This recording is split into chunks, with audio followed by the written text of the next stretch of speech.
There's a space race heating up. NASA has to choose a manufacturer for a new crew carrier to take astronauts up to the International Space Station. And the stakes are high for the private companies and for one large publicly traded one competing for that prestigious contract. Jane Wells has more.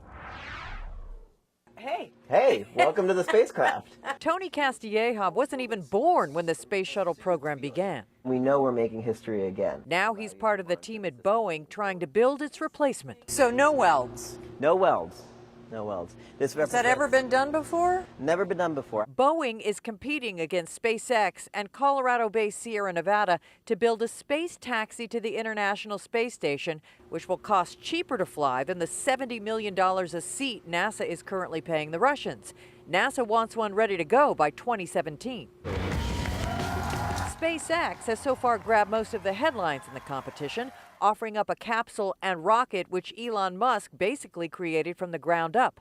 Boeing, however, is offering NASA a system based on what has worked in the past. I think, especially in human spaceflight, where you have to be error-free, bringing in flight-proven hardware and technology drives down the risk to humans. Even the spacesuits look traditional. Orange has always been the new black, but there are some changes. For example, look at this. This is a Samsung tablet, a Galaxy. All the astronauts will have them if Boeing wins. And that's a big if. NASA has spent over $1 billion seeding all three companies, and each company has had to invest some of its own money. That's part of NASA's new business model for low Earth orbit, leasing space on a capsule it helped develop, allowing the builder to keep the capsule and lease the remaining space. Space Adventures would like to use a seat on the Boeing capsule for tourists. Bigelow Aerospace would like to lease the whole thing to set up space habitats. So Boeing has added things like blue lighting used on its commercial airliners. We're almost in kind of like an inflection point in space travel, going from those military-like interiors into this commercial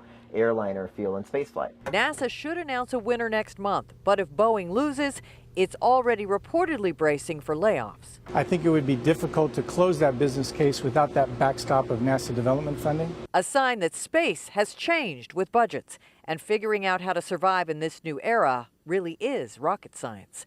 For Nightly Business Report, Jane Wells, Houston.